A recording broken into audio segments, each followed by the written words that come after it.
We look forward to hearing from Ms. Johns in just a few minutes, but first I'd like to begin by introducing my very dedicated counseling colleagues. First, Ms. Tanuke Kolpa, who's the Counseling Department Co-Facilitator.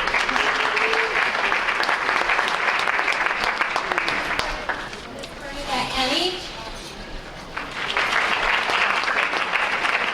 Ms. Grace Carnavale. Mr. John Brennan, who's in the back here. Mr. Connor Lander, who's also in the back. Mr. John Dunphy. And Mr. Patrick Doherty. I'd also like to introduce the Coordinator of Student Life, Mr. Matthew Friedler.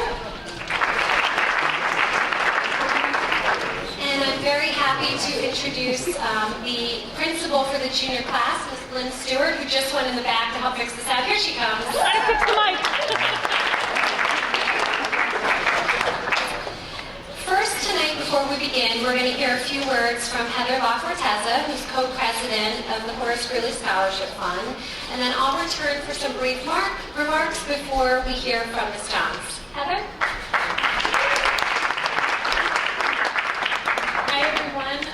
My name is Heather LaFortezza. I'm co-president of the Horace Greeley Scholarship Fund. And I'm also the parent of a member of this class, the class of 2020. Tonight I'm here to talk very briefly about the fund, just 1 or 2 minutes. For over 70 years, the Horace Greeley Scholarship Fund has provided financial awards to Greeley graduates to help pay for college. We are all well aware of how expensive college can be. A 4-year private college can cost over $250,000. And in-state tuition at one of our SUNY schools is also over $100,000. Greeley grads and their families turn to the fund after all other financial resources, including scholarships, financial aid, and loans, have been exhausted, and we try to fill that gap. The fund awards grants strictly on a needs basis, and the only qualification is that the applicant be a Greeley graduate. Last year, we had our most successful fundraising year ever, and we were able to award $302,000 to 36 grant applicants. Our average grant was $8,000, and our largest grant is $14,000. That's per student per year. The grant applications are kept completely private, and we use an outside financial aid consultant who reads all of the applications and makes recommendations to a smaller subcommittee of our board, which also consists of some district faculty.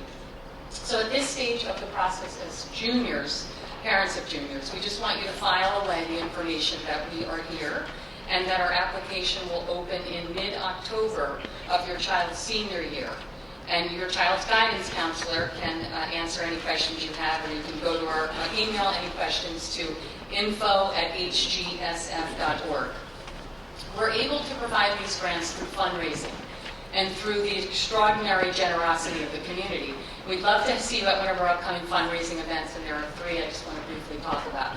Monday night, right here in the gym, is the Spelling Bee, the 9th annual Spelling Bee, which was created by students in Chair, and they selected the scholarship fund as the recipient of all the proceeds. On November 30th, we have game night, which will be at Chappaqua Crossing right across the way. This is an adult evening, just fun and games. You can buy tickets and sign up on our website, which is www.hgsf.org. And then our biggest event of the year is our spring gala. And even though it's not until March 8th, I want to mention it because we're going to be celebrating and honoring 2 amazing members of this community. One is Mike DeBellis, who's a wrestling coach and beloved teacher here at Greeley and at the middle schools, and Kelly Mofield, who is a tireless volunteer and former PTA chair at Greeley. And finally, we start each of our board meetings by reading a thank you letter from one of our grant recipients.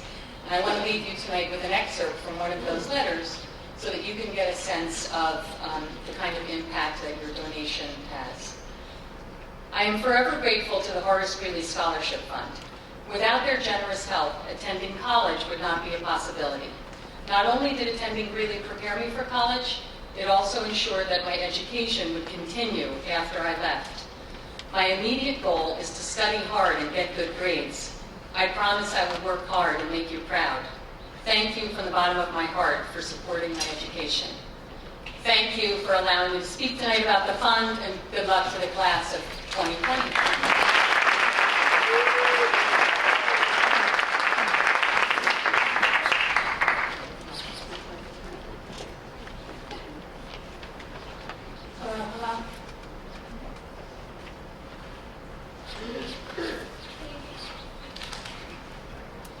Can you hear in the back?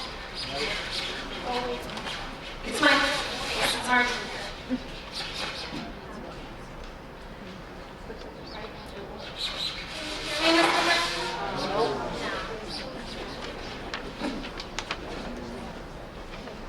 Mr. Brennan? There you are. Okay. So I just have a couple brief remarks, and then I'm going to hand the mic over to Ms. Johns, and then we'll have plenty of time for question and answer. So in counseling, we've had a busy fall. I'd like to share just a glimpse of what our lives have been like over the past few weeks. Tonight,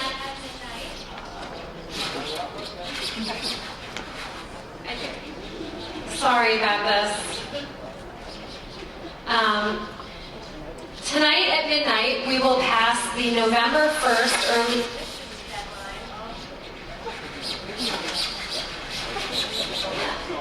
I'm rapping. If I was braver, I'd give you a little something, but... All right, I'm just going for it. So tonight at midnight is the famous November 1st early admission deadline, in which 91% of the senior class has now applied to college. As in years past, we expect that number to rise to about 6%, 90%. This is not my first rodeo with the mic, everybody. This is not me, this is the mic. Okay. So we expect that number to rise to 96% by November 15th, which is the second early admission deadline. As of today, Mrs. Our registrar has submitted 2,880 transcripts to 322 colleges. In about 6 weeks, the majority of the senior class will have heard back from their the colleges that they applied to early. So think about that for a second. By this time next year, over 90% of your children will have applied to college. The most important message that we want you to hear tonight is that really success in this process, and there's a lot of it, is due in large part to our department's teamwork approach with each other, with our families, and with our students.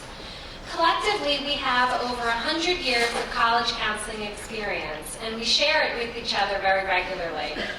We also just spent time this fall, as we always do, working with our college counseling colleagues on our professional development, which helps our students be successful. This included reviewing case studies of applicants at various institutions with the college admissions counselors. What I want you to know about us is that we love what we do. And having nearly finished our work with the seniors, we are actually really ready and excited to begin that college process now with your children. We also want you to know that no matter where a student stands in their class, or whether they intend to pursue a 4-year college experience, the military, a 2-year college experience, or if they plan to enter the world of work directly, we will be there to support them and to guide them every step of the way. Our work with you and your children begins tonight as we outline for you some ways to approach this process. Shortly after tonight, we will begin meeting with your sons and daughters in small junior groups, which they'll be able to find in their second quarter schedules. Those groups begin on November 13th, which is a day 1, and they generally last about 6 weeks. Some of the topics that we will be covered in these groups include teaching your children how to use Naviance Family Connection, Naviance Student, the name just changed, how to make a college list. We discuss the most important factors in college admissions, and we also show them how to complete an application. These groups are very important because they give our students the tools needed to take charge of this process themselves. At the end of these groups, we will ask our juniors to complete the famous junior questionnaire form. This is an opportunity for students to indicate to us whether or not they have a major in mind that they might want to study, or maybe there's a geographical location that's important to them, and whether or not they want to go to a school that's half the size of Greeley or 50 times the size of Greeley. This information is vital for us to have a well-informed college meeting with our students and their parents and guardians. So it needs to be submitted before the scheduling of your college meeting, which happens at the end of January. Some families like to come in right away in early February, and others would rather wait for first semester grades or the ACT or SAT scores, which may come in a little later in the spring. At that point, after you meet with us, you'll spend the rest of the spring researching and visiting colleges so that by the first few weeks in September, your child has a college list that is ready to go and that you and your counselor is comfortable with. We will then have our senior meeting the first week of school in September, in which we walk you through the nuts and bolts of the college application process. Also, really important, please know that when it is time to begin the application process, we will provide many opportunities in the counseling department, including our now very famous college application clinics, which are drop-ins on day 6 for students, and our Senior Fridays, which you'll hear more about next year, which will help your children to complete their applications on time. We really want you to know that we're in this together, and we definitely are there to help you every step of the way. And now it is really my great honor to introduce to you our keynote speaker for this evening. We're very, very lucky to get Ms. Johns tonight. So Ms. Debra Johns is the Associate Director of Admissions at Yale University. She's been at Yale for the past 11 years, and before that she worked at 6 varying institutions. Mostly she was in admissions. Ms. Johns is active professionally in both regional and national organizations. She's responsible for reading 2,100 applications from Maine, New Hampshire, Vermont, North Central New Jersey, Wisconsin, Minnesota, and Westchester County, New York. Ms. Johns has been married for almost 25 years, that's coming up soon, and has 2 college-age children. And now I would like to introduce Ms. Debra Johns.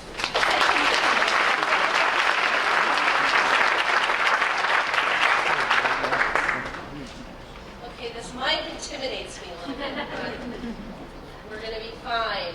My kids say I have a booming voice, so I think that should work out pretty well. So good evening. Good evening. Yes, that's good, good. Intrepid parents of college-seeking teenagers. What an exciting time this is for you and your sons and daughters. I know that you may not always use the word exciting, but I'm here to say that you will survive. Your child will be admitted to a fine institution in the next year, and if you and your child keep the appropriate mindset throughout this year, you will all come away a little wiser, with a few more miles on your odometer, a few more gray hairs, sorry about that, but also a newfound respect for your young adults' skills navigating these waters, with maturity, with sensibility, with thoughtfulness, with perspective, and hopefully with a little bit of laughter. In the end, he, she, or they may not say this to you, but they just want you to have faith in them, that they can make good decisions and choices. They most certainly want to make you proud. I share these words both as a parent who just went through this with one child, and she's now a sophomore in college, and another child who just submitted 5 applications 2 days ago, a high school senior. As my colleague has said over here, I've worked on a college campus, many college campuses in admissions since 1984. And I'm going to let you do the math on the length of my professional career. Your kids enter into this college search and application process, and the truth is, the decision to admit is somewhat out of their control. But here is what they do have control over: where to apply, how much effort they will put into the process, how much they will lean on their school counselors, teachers, siblings, friends, and family to assist them, how much time they will take to really do the self-assessment necessary for the search, and how much they will then research college and university websites to inform their choices for fit. They can make decisions on where they want to visit, how they will connect with current students at the schools they are interested in, how much introspection they will do to assess what they might want to do in college, and what they might want out of a college or university setting. And they are in total control of the effort they expend in terms of filling out their application. Up to this point, they have mostly controlled their outcomes in classes. They've decided what to get involved in while in high school, and you have supported their efforts 150%. But now, it will come down to how they present themselves through their application, how a college or university reads their application and supporting documents, and how that college evaluates your child's potential to add to their respective campus communities as they build the class of 2024. 2024. Can you believe it? Unbelievable. Allow me to begin from the parent perspective. Having gone through the process myself with our daughter and now our son, I find it really comes down to appropriate and consistent communication from my husband and me asking appropriate questions about certain topics at the right time. For example, when are high school counseling deadlines associated with mailing out information and application and financial aid deadlines, and what was expected from each institution? Many institutions have supplemental questions, which are called college questions, that may include essays, which will be also required for the admission process. In addition, my husband and I found that we had to provide support and direction when senior expectations with classes and extracurricular activities collided with college application expectations. We needed to both nudge our kids a bit in different ways to make sure they are always moving forward, on task, and not frozen with fear of the unknown, or rejection, or the fear of rejection or frustration with editing that college essay down to 600 words, or completing those supplemental essays or questions, or getting ready for pending interviews. Communication now, as a junior with your kids, should provide perspective. It should be honest, realistic, clear, and transparent. Your kids can handle it. The timing of this communication is key, and it should happen often. Think about constructing a time when you both can ask questions of each other about college applications, forms, deadlines, and the mix. Now, for my daughter, this time became Fridays. For my son, it seems to work best on the weekend, either Saturday or Sunday, but not both. It was helpful to both of us. For Allie, I said she could ask questions of me anytime, but I found this hard to manage in terms of providing her my full attention because, of course, she would ask important questions when I was in the middle of something else. Having the time agreed to by both of us provided me helpful parameters to provide her my full 100% attention when she asked me questions. If you haven't talked about any parameters concerning the search, this is a good time to do it now. Now, what do I mean by parameters? For example, do you need to or want your child to limit their geographic search? Will affordability be a factor? Do they need to be near public transportation to get back and forth from college? Will they have to work in college? What do you intend to pay versus what you expect them to pay? My husband and I have these candid conversations with our daughter early and often, and they are currently happening with my son David. And because the lines of communication were open and it happened often, at some point, I don't know exactly when, but at some point, these parameters became Allie's as well as ours. I'm hoping for the same with David. We've been especially candid with our kids about what we could afford. We're two educators, and we are not rolling in the dough. And what we expect of them while in college in terms of expenses, beyond tuition and room and board. They pay for supplies and all amenities in college. We pay for books, emergency expenditures, gas, or travel back and forth. We also talked about what was reasonable to incur in terms of loan indebtedness. We also want to visit our kids in college. We did support Allie, and we said that she could consider schools throughout the United States, but honestly, we were entirely keen on her being about 5 or 6 hours away. Of course, this would have also meant she was quick to tell us, so this could mean a 6-hour flight, right? But then we made it clear that if she did indeed go out west, we would not be able to visit, and she would only be able to come home between each semester. She knew to consider this as she decided where to apply, and ultimately, in the end, she wanted to be closer than she would have admitted back in October of her senior year. And for that, we are truly grateful. Luckily, David's search is within a 2-hour radius of home, so we don't have to worry too much about that. We've also talked as a family about what she wanted to study and what she wanted to do in terms of extracurricular activities. Be prepared. Be prepared.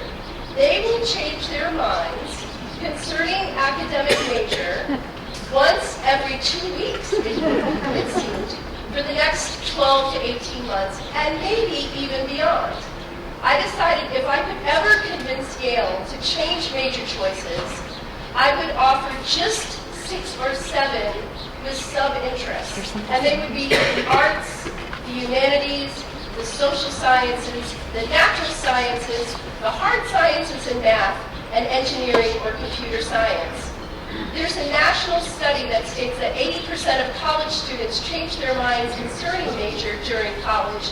And in my 33 plus, now 35 plus year career working on a college campus, I most definitely know this to be true.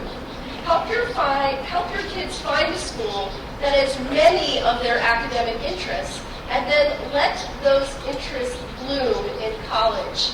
As admissions officers, we like, especially at liberal arts institutions, when students are open-minded, flexible, and adaptable to major choice. We like that students want to explore our courses and just be in that mode a while before they settle into a major. For extracurricular activities, be prepared to either have them continue or completely change their activities portfolio when they're on a college campus.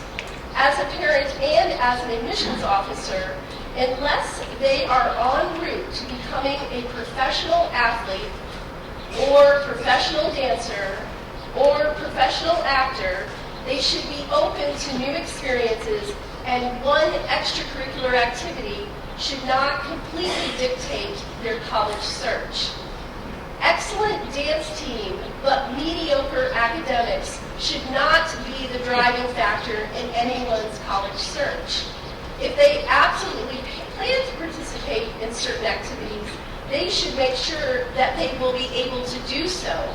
For instance, it's very hard to walk on a Division I athletic team, or sometimes even a Division II athletic team. Only 2 to 3% of all high school athletes, boys and girls, receive athletic scholarship to attend college. And the college recruited athletes are the ones who typically compete in games. For example, at one point my daughter was pretty sure she wanted to play lacrosse in college, but going to a college where she was not recruited and currently had 4 people in that particular position did not derail her from choosing the right place, because there were a number of other activities and opportunities that she knew she wanted to do or try. She wanted to travel extensively, and her college choice was spot on for this type of interest. But expect the unexpected. Once she was at college, the lacrosse coaches reached out to her and asked her to try out as a walk-on. And the 4 people who were playing her position became 2 because 2 of them were studying abroad. And now she is a member of that team, but as a backup goalie. And because she's a walk-on, she played in 2 games out of the 17 or 18 that they competed against. Just giving that perspective. So let's transition to the parts of the application and where your kids should focus attention. I'm going to put my admissions hat on here. If your son or daughter is applying to a school that states that they employ holistic or whole person admissions, then know that everything matters when evaluating a student. They should not short shrift any part of the application, and they need to spend adequate time on each part. A high school transcript and the choice of classes throughout the course of 4 years is the most important consideration at every institution where I've worked, and this proves to be the best evidence of academic preparation, because first and foremost, we want them to succeed in our classes. The application, essays, teacher and counselor recommendations, extracurricular activities and interviews will provide vibrancy, texture, depth, and this provides admission committees evidence of how they think, how they will engage with our communities once they're on our campuses, how they will contribute to the community, how will they blossom and thrive, and all of this matters and helps inform the reader and admissions committee about the type of student and type of person that we are evaluating. In essence, there are 3 main questions at the forefront of those who evaluate candidates. Can the student do the academic work here and thrive, not just tread water and survive? What will be the contributions we can see the student making or providing to their roommates, their classmates, and the larger community? And most importantly, do they have the potential to make the most of their college experience over the course of the next 4 years? In other words, will the applicant see these next 4 years as a journey, and can we, in the admission, envision them on this journey, rather than college equals a means to an end? I'm sure you witness this a lot right now. There are a lot of people, there will be, maybe not quite right now, but there will be a lot of people providing your child advice. Most of it will be helpful and instructive, but there were moments when my kids were completely overwhelmed by the advice they received from grandparents, friends, teachers, professional colleagues who know them through me, and I found we all needed to trust Allie and David, encourage them to follow their instincts, and make sure not to lose their voice or agency throughout this process. You have an excellent school counseling office that has wonderful resources, and they do a great job in the environment of team to help your student manage what I call all of the surround sound. It's like a symphony warming up that sounds so out of sync before it begins. And that's exactly what your kids are hearing 24/7 for 12 to 18 months. And we should be in the position of silencing that or toning that down as much as we can. Your college counselors have more, as Rebecca said, 100 years of experience. And they are some of the best people I know in counseling. So lean on them heavily throughout the process and trust them. They really do know what they are doing. Two real stressors for my daughter especially were her friends at the lunch table and the friend buzz on social media, and way too much advice concerning her college essays. To the former, I heard many times during her senior year, "Mom, all my friends want to do at lunch is talk about college apps, and where they got in, and how good college is or not. What if their not so good college is my first choice?" Good point, Allie. All college choices are excellent if it's the right choice and fit for the student. It's important to educate our kids not to judge the college choice of others because fragile egos, confidence, and personalities are at stake here. There are a lot of reasons why XYZ institution is a great fit for Susie or for John. Please make sure to celebrate all admission decisions and college choices, no matter what they are for any one person. To the latter, she solicited opinions from her college essay from, as I said, way too many people. And your kids have great resources right here at Greeley. By the way, I went to Greeley High School in Maine for 2 years. So it's when you say Greeley, I'm like, whoa, flashback. In retrospect, I wish I had had a similar system for Allie at Sacred Heart. Too many opinions about her work. She had a very hard time managing all of the advice because she didn't want to hurt anyone's feelings and not take their advice. Lesson learned for David.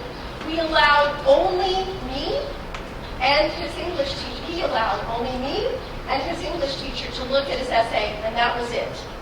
You may have different policies here at Greeley, and I defer to your counseling staff here, but the college essay will take a lot of time for students to compose, to edit, and to refine.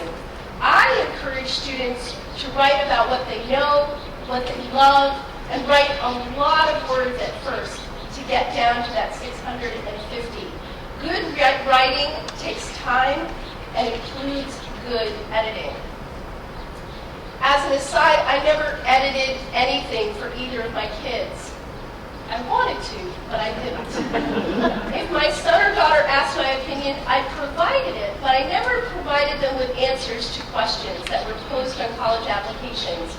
Instead, I strongly encourage them to utilize the expertise of their own counseling office and to fill in the gaps when needed.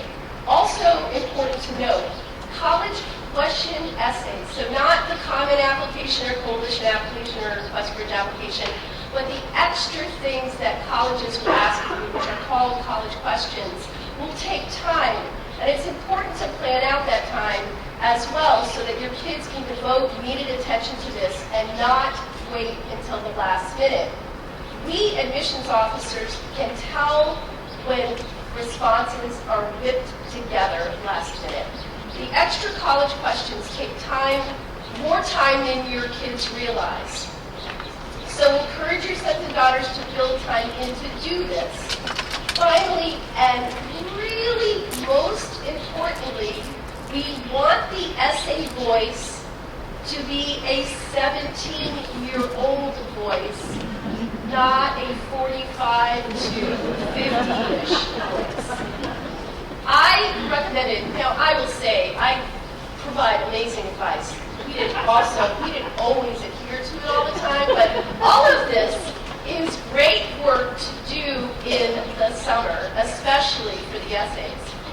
My kids sort of did that. Beyond the application process, there will be many institutions that may provide an interview, and I would encourage your son or daughter to go through these interviews. It is perfectly normal to be nervous. It is okay to be on the quieter side. The interviewer does not want nor expect to interview only extroverts. Our campus communities do not want a community full of extroverts. These interviews can be conducted either by a current student, an admissions officer, or an alum. Interviews will vary in importance in the admission process. This is a good question to ask during your college visits. What's the importance of an interview? And how does one go about getting said interview if you haven't done it as you are visiting? I never sat down and did mock interviews with either of my kids, but I did encourage them to do their homework concerning what made these colleges special to them and why they specifically were interested in specific programs at these colleges, what were the highlights of their high school experience, and to think about the things they wanted to do in college.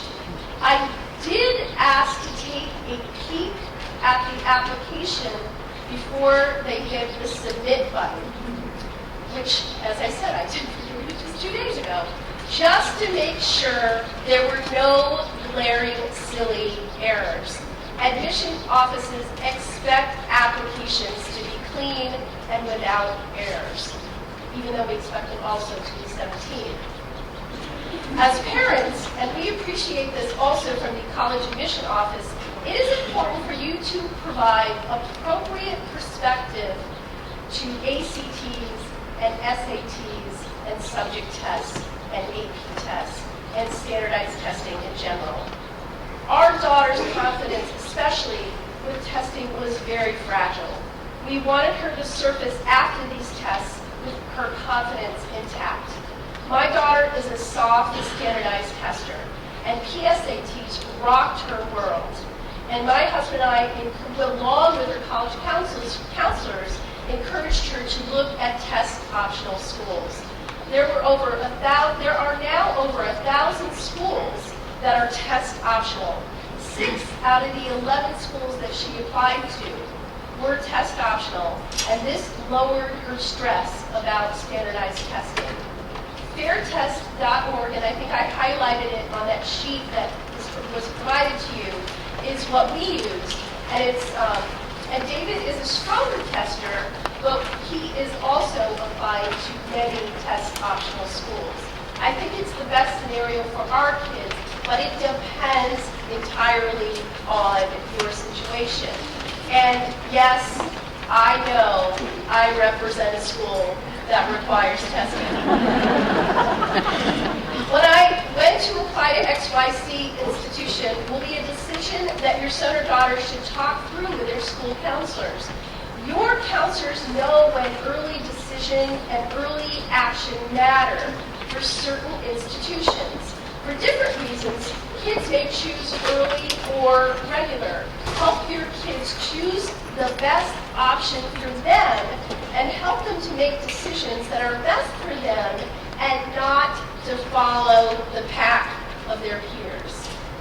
Another important observation, your kids' friends hearing about where they got in and where they did not get in will weigh heavily until that first admission letter shares good news.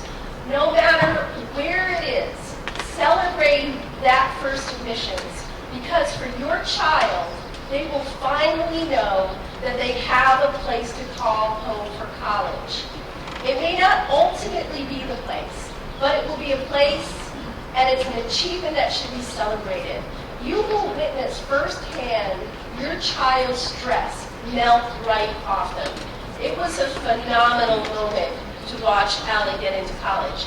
We knew she was going to get in. It was amazing to think that she didn't think possibly that she would receive an offer of admission. Make time to revisit schools again in March and April. My daughter's view on colleges and universities changed astronomically from the June before. That was the first time we could visit schools because she went abroad for junior year. We did a majority of her visiting in the summer between her junior and senior year. And her view for changing a school just changed like night and day. The lens they use as an admitted student, now with choices, is much different than an aspiring student seeking a place that may or may not admit them. College has the potential to be transformative for your sons and daughters. Your kids sense this, and so they believe this decision is the most important decision of their young adolescent, young adult life. Please provide the perspective. While it is important, it will be one of many important decisions they will make throughout their life. And we all know there'll be many more profound decisions coming along their way later on. The former Dean of Admissions at Yale shared this advice during our admitted student days, and I think it bears repeating. It is not where you go to college that is most important. It is far more important what you do during college and after that truly matters. I hope this advice has been helpful. I have a lot of respect for my kids after this process, and I believe, I hope, their respect for us grew because we mostly listened to them. We talked openly and honestly.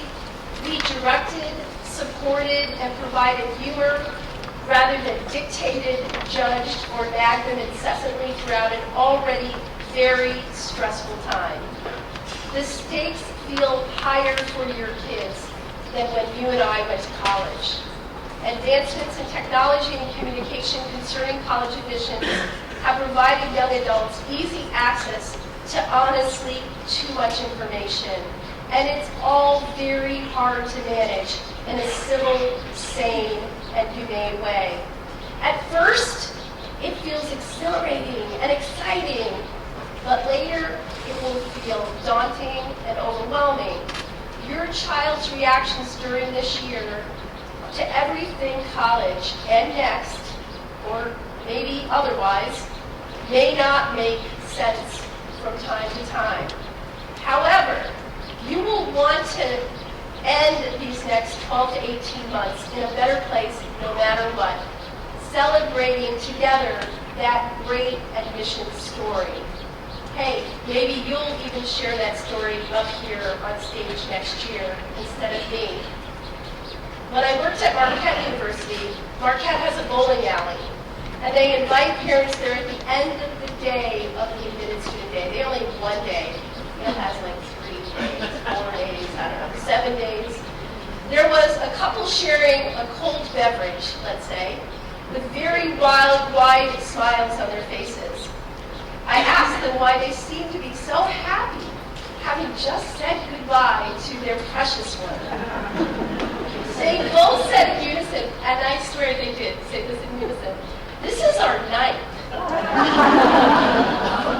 And last. And it will be the first time in a very long time that we are going home to an empty house.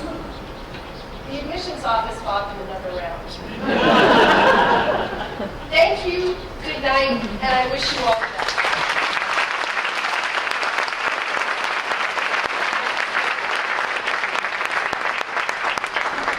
Okay, so we have plenty of time for your questions. We're going to repeat them so everybody can hear, and then Ms. Johns, or if it's a school-based question, my colleagues will jump up to help answer. So, any questions? I think that the question was, if I have a hardworking student who understands that the rigor of the coursework is really important to colleges, but they're not crazy about the idea of taking AP English, what should they do?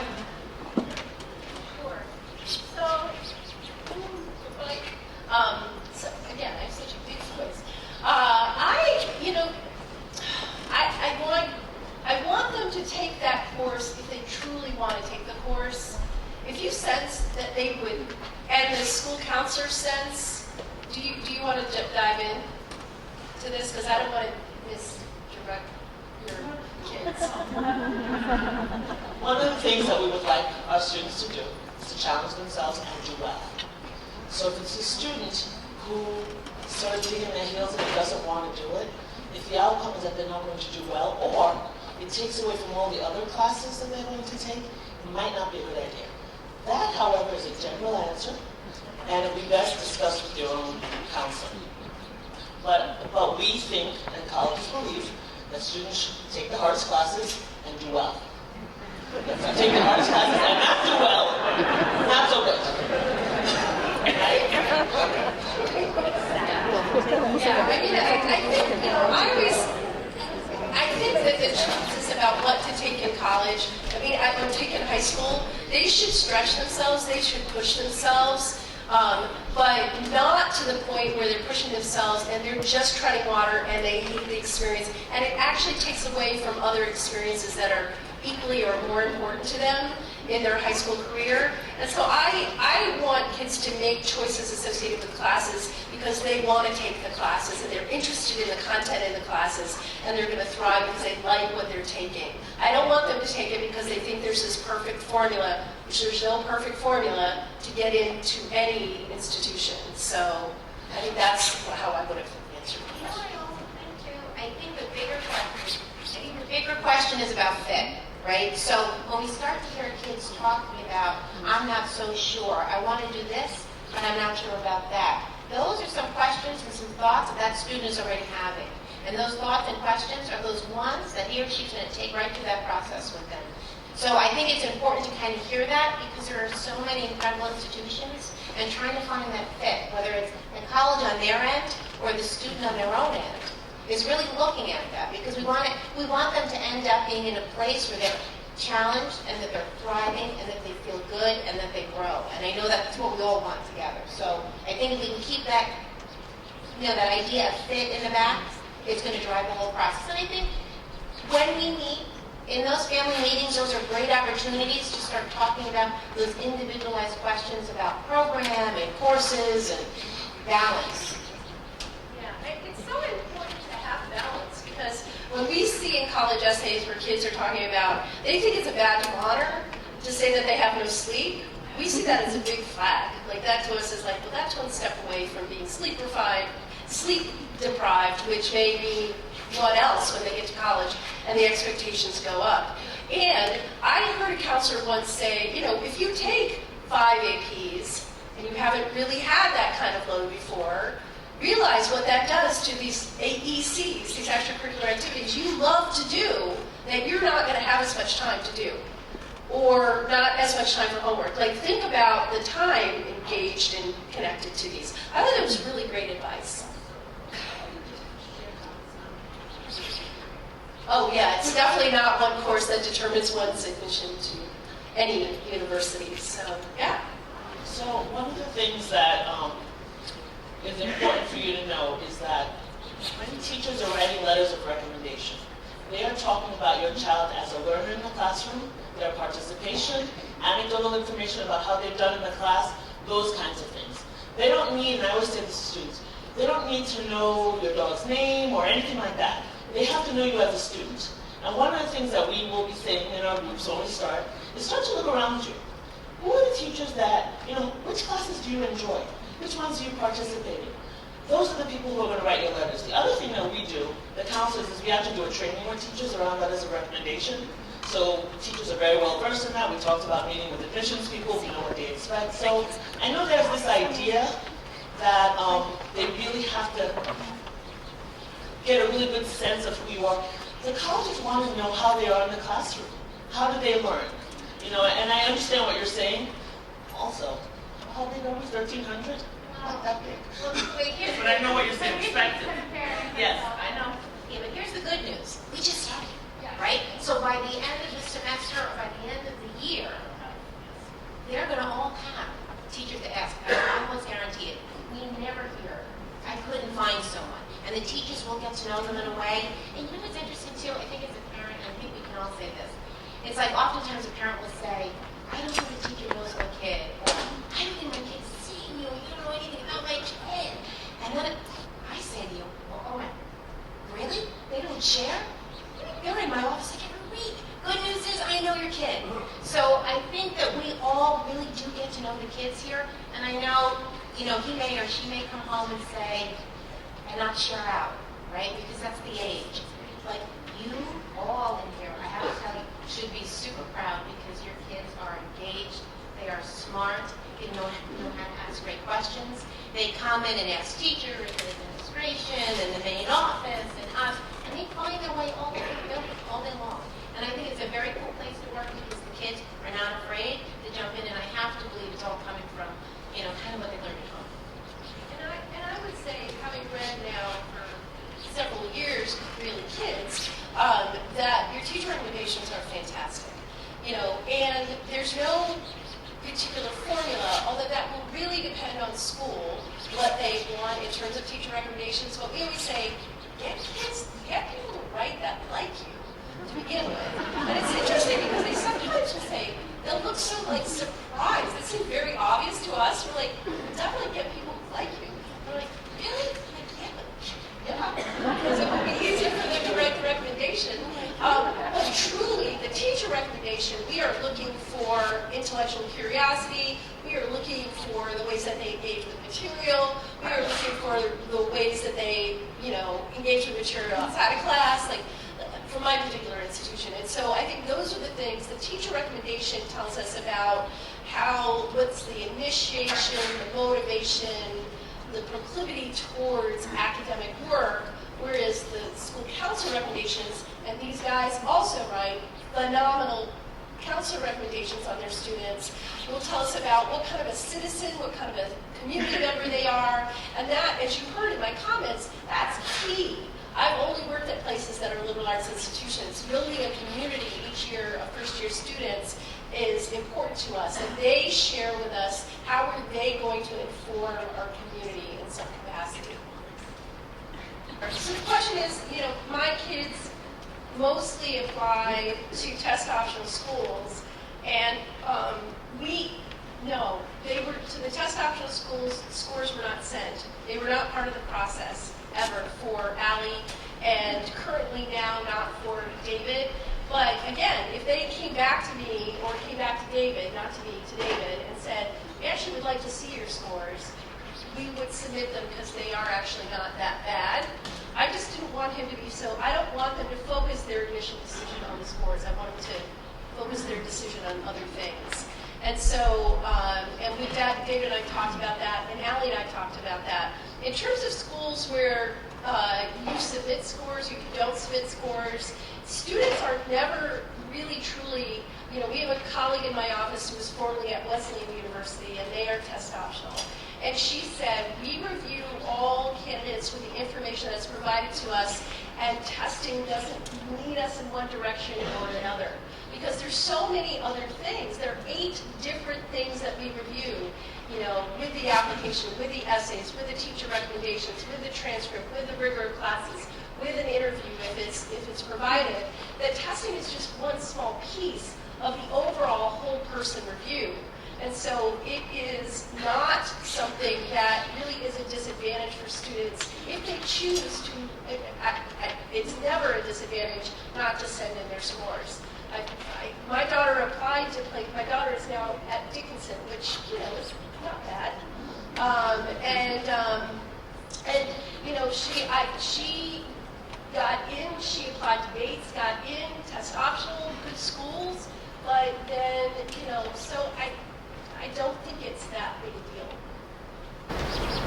Other questions?